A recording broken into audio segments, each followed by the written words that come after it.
Good afternoon, everyone, and welcome to the virtual book launch of Vibal Foundation's More Hispanic Than We Admit 3 Quincentennial Edition 1521-1820 Filipino and Spanish Interactions Over the Centuries. I am Paul Baloha, and I am honored to be your Master of Ceremonies for such a historical event this afternoon.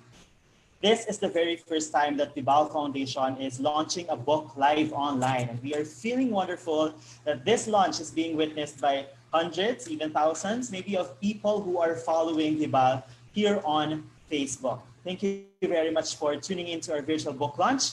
In a few moments, I will be introducing one of the key people behind this project. Okay? All right, so today we are going to unveil a special book that the Vibal Foundation offers for the Quincentennial celebration of the Spanish Philippine history and of the world's first circumnavigation of the world. It is actually the third volume of the Vibal Foundation's More Hispanic Than We Admit series. And this book is under Vibal Foundation's Academica Filipina, an interdisciplinary series that pushes the boundaries of scholarly publishing with smart, literate, and thought-provoking works exploring the Philippine past, present, and future. Replete with essays on the 300 years of Spanish presence in the Philippines, More Hispanic Than We Admit 3 focuses on the development of Filipino society during those historic years. It presents stories of nation building and development of the Filipino identity and community that started during the early stages of the Spanish conquest. Let us know more what this book is about through this short audiovisual presentation.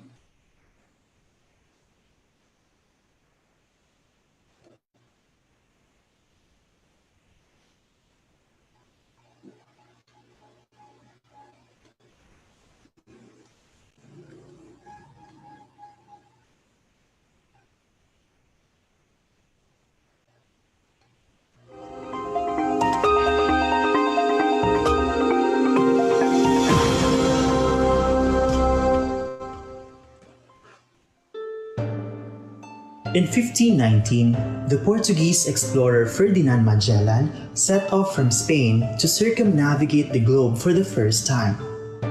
Magellan intended to search for a westward trade route to the Maluku Islands for Spain. Instead, in 1521, the voyage led him to a fateful encounter with the archipelago that eventually came to be known as Filipinas, the Philippines. This encounter dramatically shaped the histories of Spain and the Philippines in the centuries to come.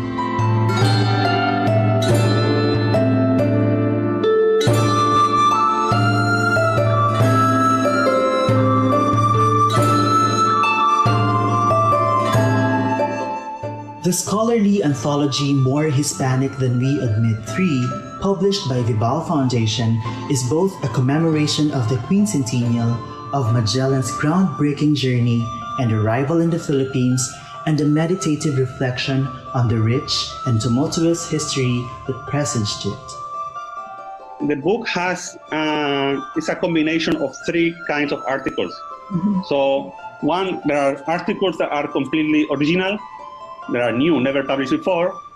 There are articles that are classics. And three, there are a few translations from Spanish historians or Latin American historians. The essays deal with 300 years of Spanish presence in the Philippines, trying to focus as much as possible in the agency of the Filipino people during those years. The focus is not that much on the Spaniards, it's more on the development of the Filipino society during those years. Indeed, the book contains fascinating stories based on archival sources about the first 300 years of Spanish-Philippine history and the key personalities that influenced it. Ferdinand Magellan, the first recorded European on Philippine soil. Lapu-Lapu, the first native to resist imperial Spanish control. Fray Martin de Rada, the pioneer defender of indigenous people's rights. Raja Tupas, the first major ally of the colonizers. Rajas Lacandula, Matanda, and Soliman, the last three rulers of pre-Hispanic Manila and Tondo. Nicolas de Herrera, the first native civil servant or brown Spaniard. And Madre Ignacia del Espiritu Santo and Venerable Madre Jeronima de la Asunción, the courageous founders of religious institutes for women. The Filipino response to Spanish incursion has never been hegemonic, ranging from co-optation to acculturation to outright resistance. Spain may have colonized the Philippines, but the nation that emerged from that first encounter in 1521 is born of Filipino agency. Richly embellished with prints, maps, and archival documents, More Hispanic Than We Admit 3 is a vital contribution to the continuing study of the Hispanic record, as well as its legacy, the Hispano-Filipino identity. They are relevant today because they explain our present. The revolution in 1898 was not spontaneous. There was a long process of nation building, of the inhabitants of the Philippines feeling as a part of one community in the first place. And that development, the process and through which Filipinos start seen as one people started to occur from the early stages of Spanish Empire in Asia. In this book, we discover the complex nuances, the hybridities, conflicts, entanglements that inform the foundational years of the Spanish imperial project in the Philippines. In the process, we as readers are also enriched by its transnationalist approach. In the years since 1521, Spain and the Philippines shared a common history that is as much to be celebrated as it is to be continually interrogated.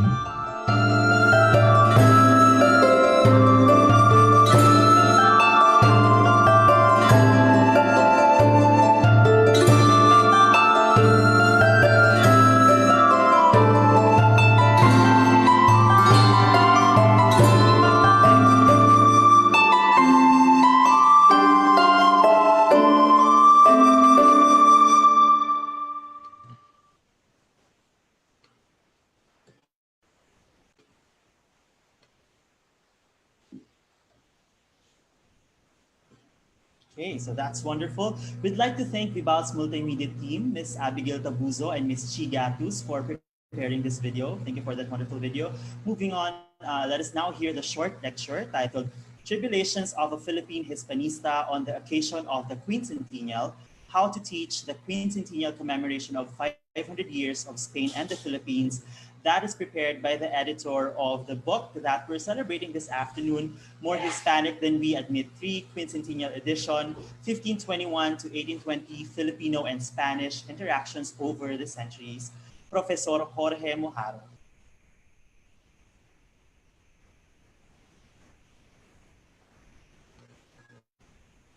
Welcome, sir. Hello and good evening. Magandang hapon sa lahat. So I'm gonna talk a bit about the book, and I'm gonna present. I'm gonna give you a presentation, which is this one.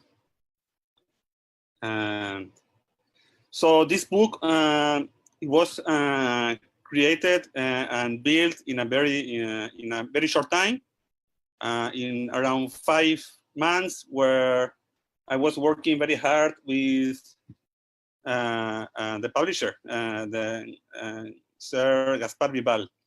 First, I would like to say thank you of course, to Mr. Vibal for having entrusted me with this project, which has been wonderful, and the product. I'm very satisfied with the final product. I would like to say thank you also to Jaime Marco, who is an excellent translator, probably the best translator that the Philippines has, who has done an incredible job translating a few scholarly articles from Spanish researchers. Third, also I want to say thank you to the contributors, because without them, the book would have been impossible. So what I'm going to talk today is I'm going to present the book, but also I'm going to base my presentation in in the first article, which is called Sincere Tribulations of a Philippine Hispanista on the occasion of the Quincentennial. The subtitle is How to Teach the Quincentennial Commemoration of 500 Years of Spain and the Philippines. Well, I'm going to give a few tips. I know that there are many professors from the PET watching me right now, and I would like to give a few suggestions, a few ideas about this crucial event. So before I start, I would like to talk a bit about the contents. As I said before, there are articles that are classics. It's like let's say those are canonical works of scholarship. Those that everyone should, everyone who has curiosity about history should know. So if you look at the table of contents, the first article is mine, and I will talk about this in a few moments. The second article, Legazpi's Army and Native Resistance, by Francisco Mellén Blanco. He is a great expert in material culture of the Philippines. He has a great collection especially of weapons. Okay, and he studied in that article how the natives resisted the entry of Legazpi in archipelago. Then we have this classic article for William Henry Scott, Why Did Tupas Betray Dagami? Next article, I'm the author, is a translation of an article I published 2 years ago, which deals with the role of the Augustinians defending the rights of the natives against the abuses of the soldiers. Then we have the article by Marlon James Sales, which is a Filipino scholar, probably the best scholar in the field of missionary linguistics. So he addresses the production of grammars and vocabularies and by the friars. Then we included like as a recognition to the great Filipino historian of native priesthood, which is Luciano Santiago. He passed away in February 2019, and I thought that it would be great to include 2 articles from him, which emphasizes, both articles emphasizes the role of certain people in the natives in the development of colonial society. In this case, the houses of Lacandula, Matanda, Soliman, and also a very interesting biography of Don Nicolas de Herrera. Then we have 2 articles by Maria Svetlana Camacho, Yvette. Both articles are updated versions of articles that had been published and before. I'm very happy that she made a great effort to update those articles. Deal with native beliefs and the role of woman in the beaterios and recogimientos. Then we have a very thoroughly researched article by Fernando Palanco, which deals with all the rebellions of the natives against the Spaniards during the first 100 years, from 1565 until 1665. Then, obviously, there is an article about the role of the religious orders by Feliz Prudente Santa Maria. We have one article about the galleon trade by Carlos Madrid. Let's say this is an article that you need to read if you want to have a very to have an updated survey of everything dealing with the galleon trade, and is very much his incredible importance during the Spanish period. Then we have an article about the economy of the Philippines, which is Don Quixote in the Pacific, the construction of the Spanish project in Asia, with the early economic administration of the colonial government, I would say. Then my friend Christy Patricia Fandy was very kind to allow this article to be published, which deals with a critical moment on those in that period, which is the British siege of Manila. Stephen Acabado and Marlon Martin contributed with a great article with the rice terraces and the datation, which is which has been very controversial, but I believe that the data that they provided is completely, difficult to refute. Finally, there is one article, again by myself, dealing with the textual production in the Philippines during 200 years, since 1604, which was the creation of the printing press.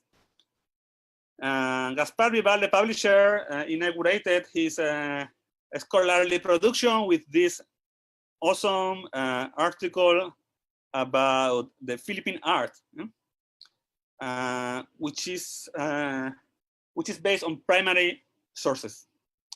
And finally, we have an article about the constitution, the arrival of constitutional ideas to the Philippines at the beginning of 19th century, which I believe is a very under-researched period. So first, my art, I'm gonna talk by request of the publisher a bit about myself to explain. He requested to write an article thinking to make somehow some kind of intellectual biography, despite the fact that I'm a person of no importance. So I arrived to the Philippines in 2009. I was called to work here in Instituto Cervantes de Manila, where I'm very happy to be still teaching and working. And as everybody, I was very excited to come here, and I bought a lot of books dealing with the Philippines before coming here. But this one precisely, I bought it when I was 21. And this is nearly my only knowledge about the Philippines before I arrived here. So this novel, I was completely shocked by this novel.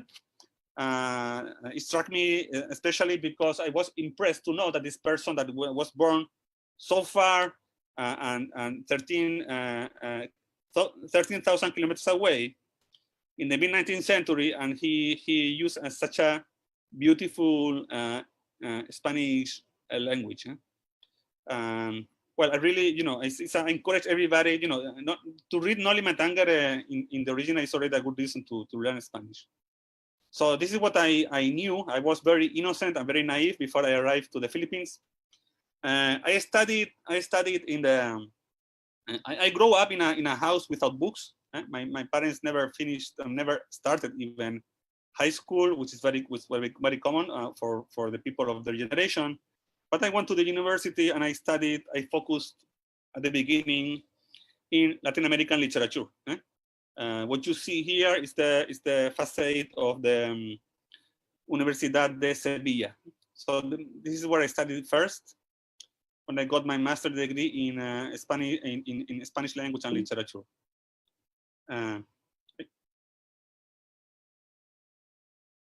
Then when I came here in 2009, I started visiting libraries, especially the National Library of the Philippines and the Library of University of Santo Tomas. I realized that the Spanish corpus of Philippine literature had been practically abandoned field by scholars of Spanish literature. So even as of today, there are even academic scholars do not know about the existence of Philippine literature in Spanish. So I became astounded at the depth and breadth of imprints produced during the Spanish period. There are hundreds of books, that and most of them have been neglected or they have not been studied or researched.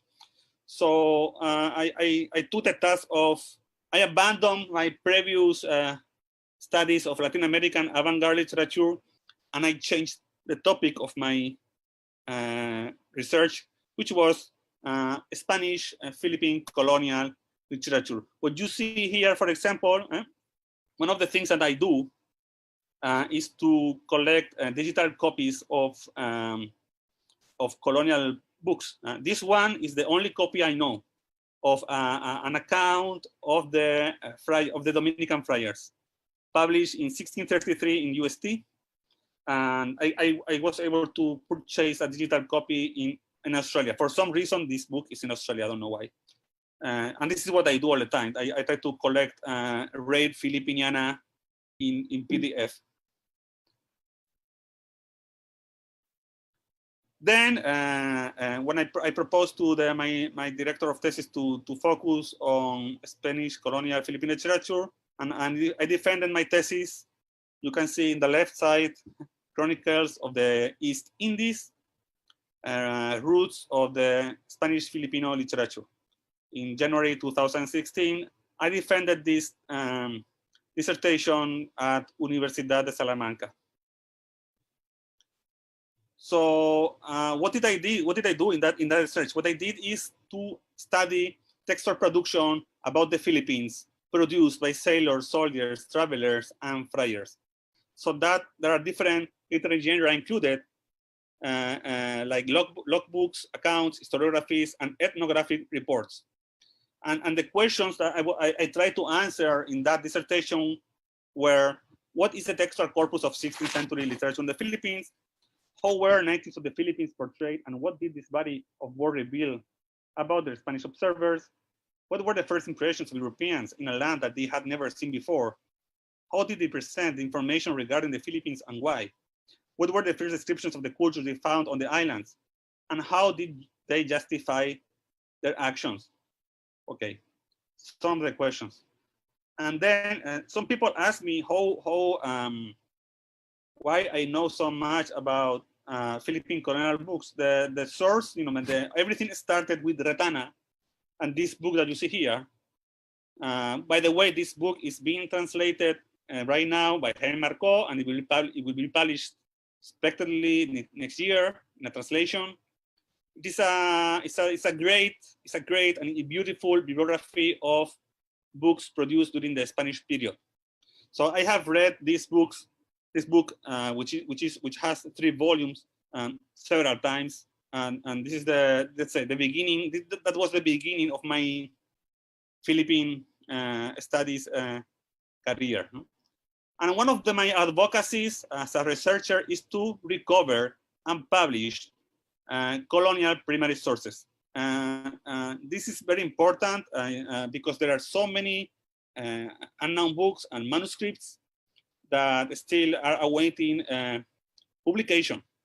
So, for example, I published in the left side, you will see a very rare account about earthquake near in the area of Sariaya.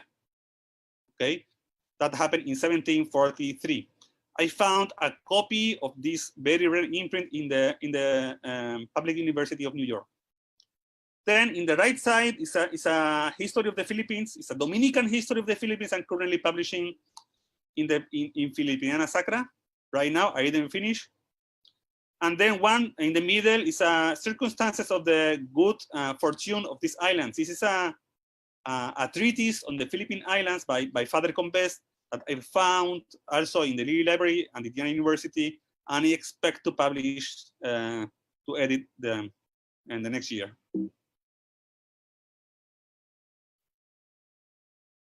So let's go to the topic of the circumnavigation.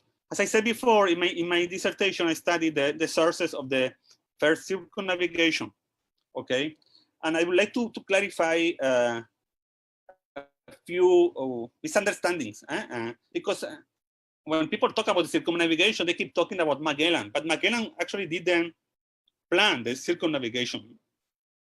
It was the surviving Captain Sebastián Elcano led the return through the forbidden Portuguese waters only after he had decided in the Moluccas to ensure that his precious cargo of cloves would have to reach Europe by using both western and eastern routes.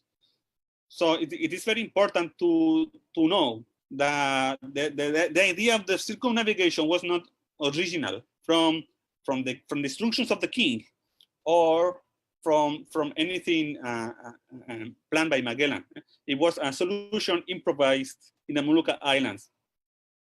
Second, and it keeps being said all the time that the Magellan Elcano expedition was a colonizing enterprise, which is not true.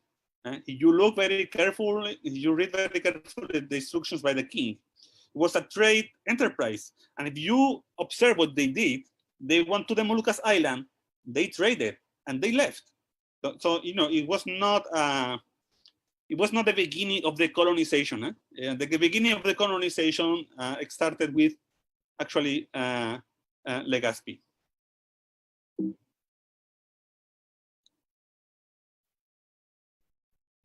Well, and then and I remember I published an article regarding this cartoon film regarding the Elcano Magellan, and you know, a lot of people got angry at me. It was I was completely you know, I didn't expect that, and of course I didn't want to create any controversy. But well, this is what happens when, you know, the nationalism is too strong. And one of the things that I would like to highlight, that is one of the importance of the Philippines in that circumnavigation was Lapu-Lapu and his intervention. Why? Because by killing Magellan, probably he inadvertently changed the original plan. The original plan was only to go through the Pacific waters until Mexico, or until Mexico. But to find the Trans-Pacific route, what they call the Tornaviaje. The fact that the Lapu-Lapu killed Magellan completely changed the nature of the trip.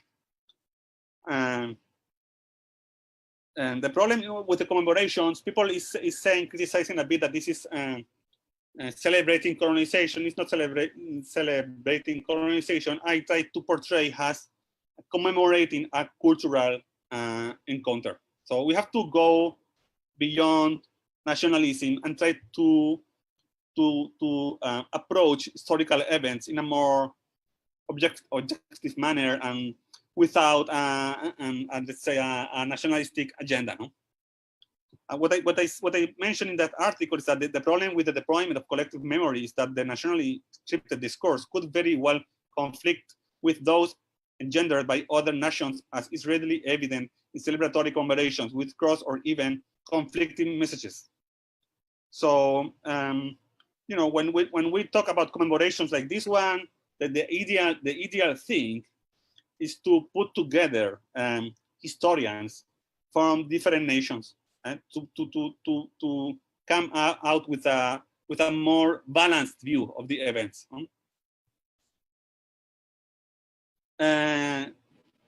During the last, let's say, 6-7 years, there has been a lot of scholarly production regarding the circumnavigation. Of course, the Filipino scholars have focused a lot in the first mass controversy. I would like to explain how did this originated. The origin of this, if you look at Pigafetta always mention Limasawa or Masawa. You look to the original text, or even if you go to Ginés de Mafra, also it says Masawa. So how it can that Butuan became considered the place of the first mass? Because Colin, which is a Jesuit historian, published in 1666 Labor Evangelica, which is the first Jesuit chronicle. He mentioned there, by mistake, the fact that Butuan was the first place. Then, still during the Spanish period, the mayor of Butuan erected a monument to commemorate that first mass. No? The problem is that the Colin book was reprinted again in 1903. And in that book, Father Pastels, which was the editor, included a footnote where he clarified that Butuan was not the place. Okay, so since then there has been a conflicting positions regarding the first mass. In 1996, the Ancayo Panel report declared the tiny island of Limasawa as the place of the first mass in the Philippines.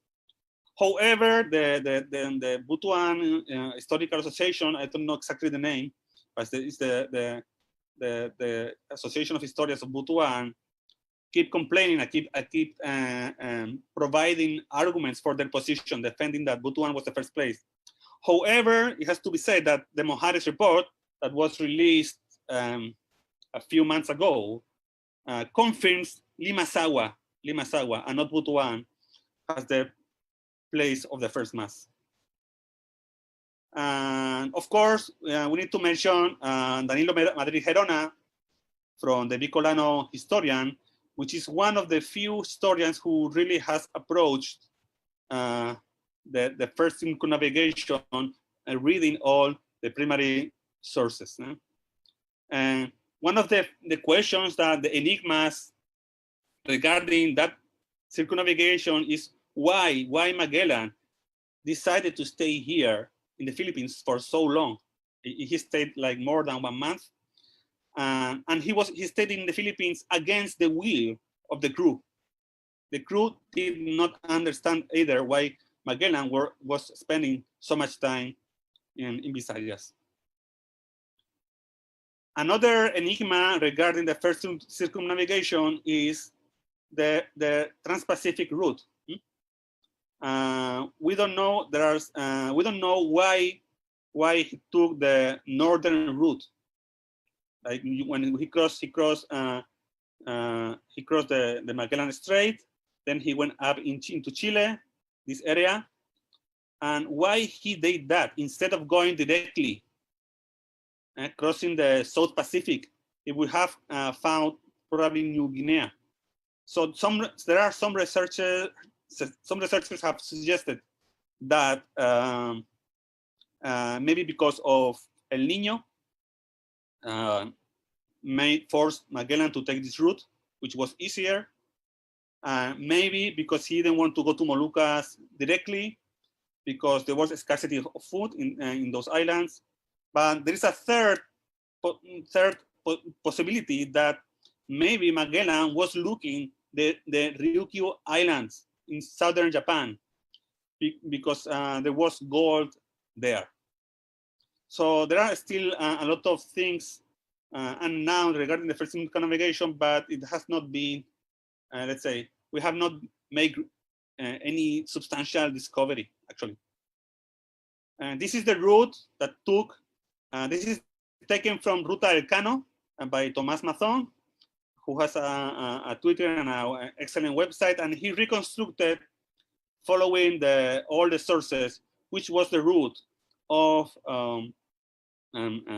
Magellan and the rest of the crew in the Philippines. Okay, he went to Palawan, Sulu Islands, and southern Mindanao as well.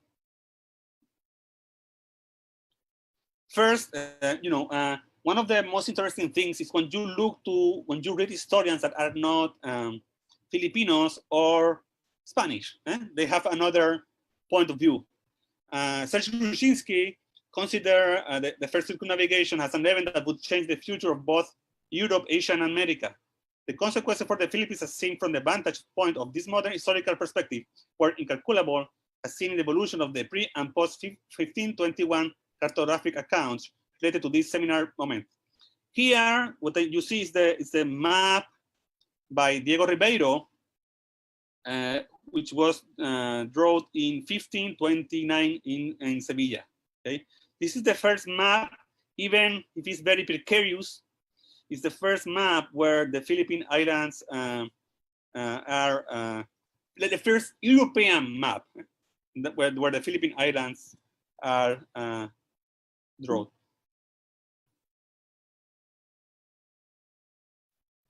What is the significance of the event for the Philippines?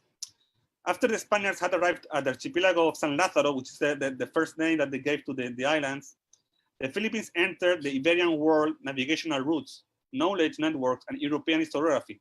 But at the same time, and quite inadvertently, Europe and the rest of the world entered modernity and ushered in the early modern era. In this sense, the circumnavigation of the world proved to be even more decisive than the discovery of America.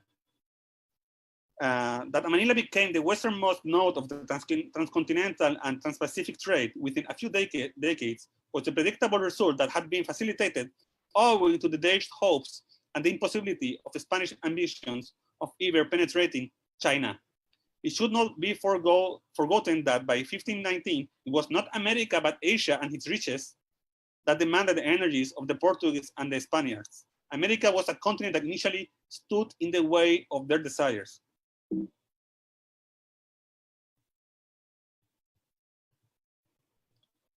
So 1521 was, let's say, the date of the birth of the early globalization, as the Philippines became the crucible of some crucial episode of that historical accomplishment. Even its own inhabitants could hardly have suspected that the world in which they live was going to expand enormously and drastically. Being pulled inexorably into the Iberian globalization process would irreversibly mark a before and after in its history. And I have included here a poem by Murillo Velarde, published in 1729 in the Jesuit printing presses of Manila, which portrays Manila as really the most global place in the world, in the globe, at the beginning of 18th century. He says in the poem there are in Manila Persians, Malabars, Ethiopians, Armenians, Dutch, Mindanaoans, Ternatzeans, Macassars, Spaniards from America, Portuguese, Chinese, Bengalis, Tartarians, Lascars, Mughals, Africans, and French. This incomparable concourse of people is a felicitous compendium of the world. So you can say that that the 1521 was not only an accidental or circumstantial colonial cultural encounter. It was something that changed changed the history of the Philippines, but also changed, more importantly, the history of Europe. So, Maraming salamat po. Thank you very much.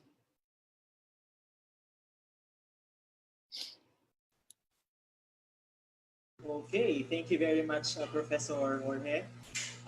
We have a lot of actually I prepared here a list of questions from our audience. But before that, I'd have you know that we're actually being viewed by a lot of people across the Philippines. We have people from Dinagat Island, from Camiguin, from Albay, Isabela, Davao City, yeah, Cainta, Rizal. So thank you very much for tuning in, guys. And I hope you learned this afternoon. And that was pretty much an interesting discussion, Professor Mojarro. Okay, so I have here a few questions. Let me just go back to my notes. Okay. All right. So our first question is pretty much an interesting question. Given that we have, an extensive history, the Philippines and Spain, of course. This question, I find it very interesting. The influence of Spain in Philippine culture, literature, and history is very evident. Can we also say that the Philippines has influenced Spain as well? Please give examples. It's from Ms. Way Angeles.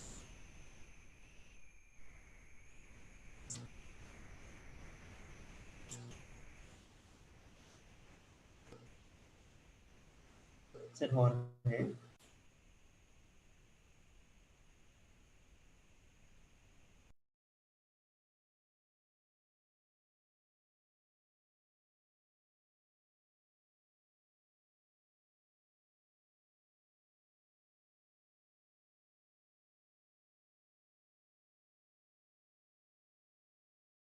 Okay, I think that Sir Jorge's internet connection is not cooperative this afternoon, but thankfully he was able to finish his lecture. I'm sure he will be back after a couple of minutes. He will just set up.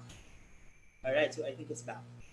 So let's give him time to prepare and set up. But first, I would just like to, of course, announce that this book that we're launching this afternoon is actually available already on our Vibal shop, shop.vibalgroup.com. We left our details, of course, to buy in the comment section. All right. And of course, if you have questions, we can still entertain them. We're just waiting for Sir Jorge to return fully to our Zoom meeting. But in the meantime, of course, greetings to everyone from all over the Philippines who are watching this afternoon. Please spread the word, encourage our fellow teachers, and of course your friends to buy the book because this is pretty much a useful book, especially for those who are teaching history and Araling Panlipunan. This is a wonderful reference for everyone, particularly in college or probably high school. So we have Sir Jorge back in the game. Ayan. Okay, so I Yes, will sorry, just sorry. uh, okay, I will reiterate the question for you, Sir Jorge.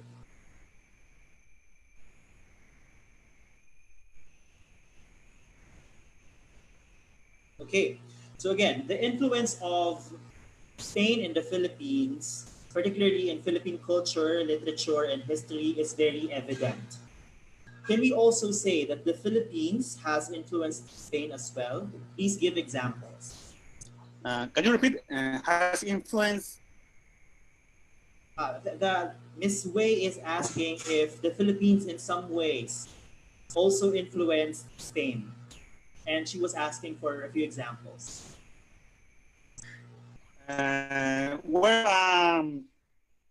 Well, there are many products that came from the Philippines from a gastronomic point of view. And then we have words like palangana and tocayo that come from Tagalog. Yes. So, um, yes, I think from a,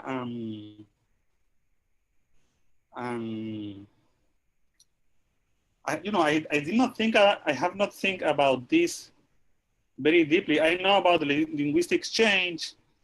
I like that many products from the Philippines went to Spain, mango, yes. But honestly, I didn't think about that deeply. I think it was a great influence because especially I think the influence were stronger during the 19th century. Yes, because a lot of during the 19th century coming to the Philippines was like an adventure. Yes, and it was a very far island, a very with a tropical place landscape. So even today, for example, the Lolas are angry at their grandsons and granddaughters. When they want to treat, when they are angry, they say, "I'm gonna take you and I'm gonna send you to the Philippines." You see, so it's an expression like sending a person to a place that is very far, right? In a sense that it's very far, right? But only I think its expression is being lost already. Okay, so we have here another question from Miss Way Angeles. It's a theoretical question this time. She's asking, if you can change something about how the Spaniards governed the Philippines, what would it be? We're like in Miss Universe. Well, I would have wished that the Spaniards gave the independence to the Philippines peacefully. Yes, no war, no bloodshed. If the Philippines wanted that, of course, this is something easy to say that now. Yes, to be a Spaniard in the 19th century, people think another way, but now you can see clearly the wish for independence of the Filipinos were completely legitimate. So it should have been granted autonomy first, then independence. And it would have been much better for both sides, actually. Okay, another question from Ms. Rio Lim, right? Actually, this book, No Limitangere, is, it's a very much remarkable book written by Jose Rizal. She's asking if No Limitangere is a popular read among Spaniards today. It's a popular among Spanish-speaking people. It's not only in Spain; it's also in Latin America. We read it as a classic, as a classic. Not everybody knows it. Not everybody knows it, but it's a book that is constantly being published in Madrid or in Barcelona or in Mexico or in Caracas. So yes, for us, it's like a classic of classic of Spanish-speaking literature, let's say. I have a follow-up question. Because actually, No Limitangere is being taught here in schools, and here in the Philippines, it's being taught. Of course, it's part of the curriculum. But there in Spain, is it actually being taught also in schools? Part of literature, maybe? Not history? Not at all. Not at all. Okay. At least when I learned in the same way that Filipinos read little foreign literature in the Spain, in the school. We don't read universal literature. We read only Spanish literature. Yes. So, how about Rizal? Is he popular in Spain? And people who have some education or some curiosity, they know about him. Yes. Most of people, Right, people who is illiterate, of course, they don't know him. But people who has read a bit, who has some curiosity, yes, they know about Jose Rizal. And there are many. There are dozens of streets in Spain with the name of Jose Rizal. Calle Jose Rizal. There are many. Okay, actually, this next question is kind of similar or somehow related to my follow-up question. Children in elementary schools were taught about the Spanish era in the Philippines. It is part of the curriculum, actually. Are young people of Spain taught of this shared history as well? Are they aware of the Philippines? I'm sure they are, but I think the question is focusing on whether the Spanish children are actually being taught the history of the Spain and Philippines. Now, yes. When I learned about the Spanish Empire, Philippines is mentioned, but we don't go deep into it. Now I know because of the younger historians have decided to include more information about it. So For example, one of those historians is Roberto Blanco Andres. He has been advocating for including more pages dealing with the Philippines. Okay, somebody's actually interested with their thesis and is asking if actually it's a girl. The name is Joanna Nicolasna. Hello. The question is, Dr. Mojarro, is your thesis available to the public? Are there plans to have it published as a book? I'm gonna see it in Spanish next year, hopefully. And then if there is a person with a goodwill who wants to translate it, yes. And I was waiting a bit because I wanted to revise a lot of things. There is a part of the thesis, like a few pages you can find online, but I will publish it next year in Spain. Okay, Mr. Boyet de Mesa also left us a question, and he's asking if I think he's actually focused on the perspective when you were writing the book, or sorry, when you were like working on the book. Actually, the question is for the author. So he's asking is if the authors, sorry, okay. Is the author as a scholar writing from the perspective of the outsider or as insider? Maybe you can just give us an idea how the authors approached the essays. Maybe that's what he's asking. In the book, there are scholars from Spain, from the Philippines. There is one person from Australia, and what I wanted to do is to put inside different point of views. But let's say the common thing in all the is that the focus is placed in the native agency. So I'm completely against seeing that period, the history of Spain okay? I prefer to see that it's the history of the Filipino people during the Spanish period, okay? So it's very different. It's not having, to have an imperial approach. I wanted to include articles that really talk about the Filipino people during that period, okay? That was the main focus. And actually, most of the articles deal with that, actually. It's about how the Filipinos were gobernadorcillos, they were principals, they were people who had political responsibilities. They were who fought. They were part of the Spanish army, or they fought against the Spaniards. So people who were local leaders. So I wanted to include article focus in the Filipino people. Okay, that's the most important thing, because people tend to think that this is the history of the Spaniard. This is completely wrong. Of course, many people get to look at that period. So in that book, you will see it's like a window to the life of many Filipino people during that period.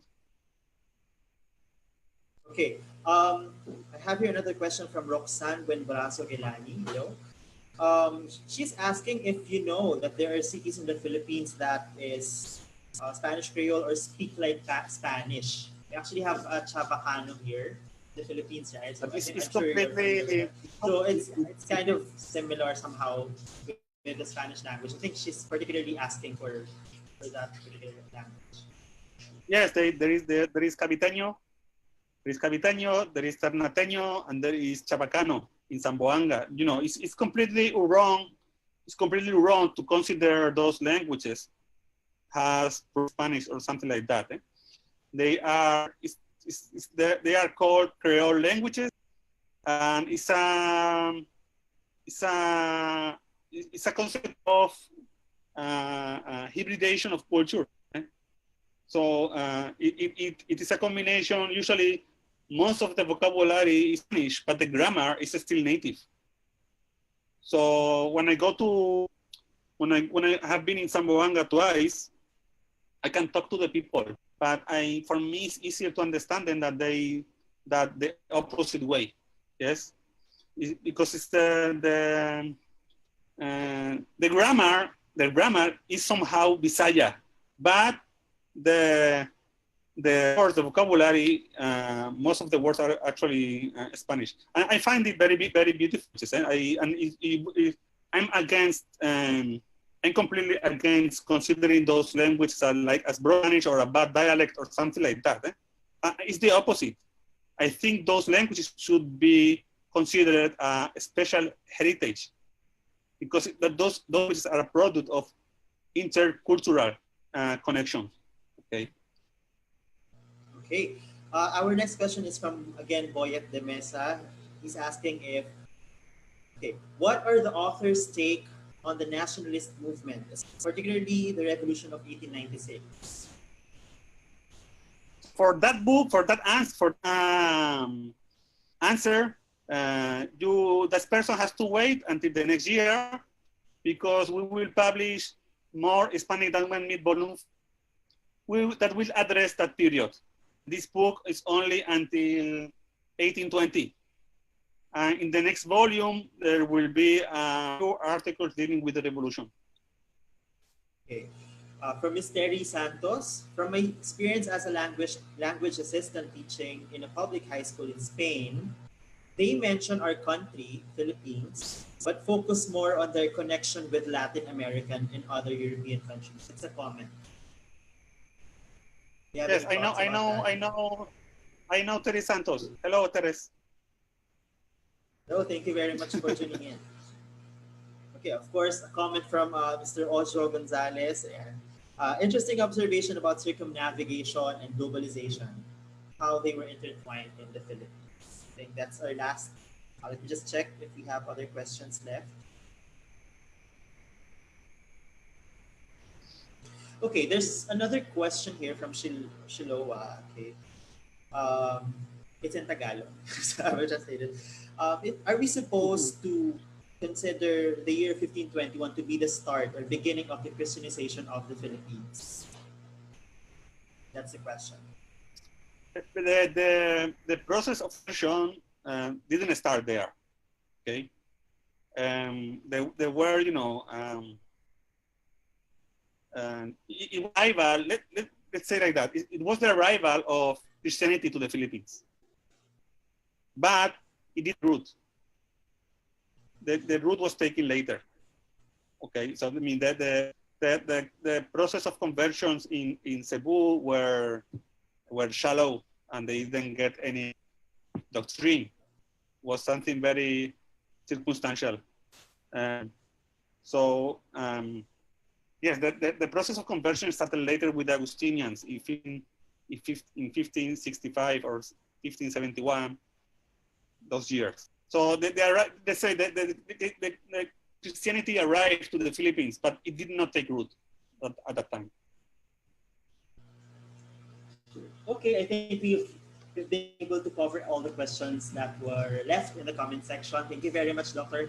Mojarro, for answering those questions. Thank you very much. Yes, of course. Thank you for your presence. We appreciate your presence this afternoon, and we are excited for this book. Congratulations on this wonderful work. All right. So now, for those who would like to get a copy of this book, you may order online at shop.vibalgroup.com. Again, it's at shop.vibalgroup.com. We will leave the details at the caption of this FB Live event. Okay, so just check it out.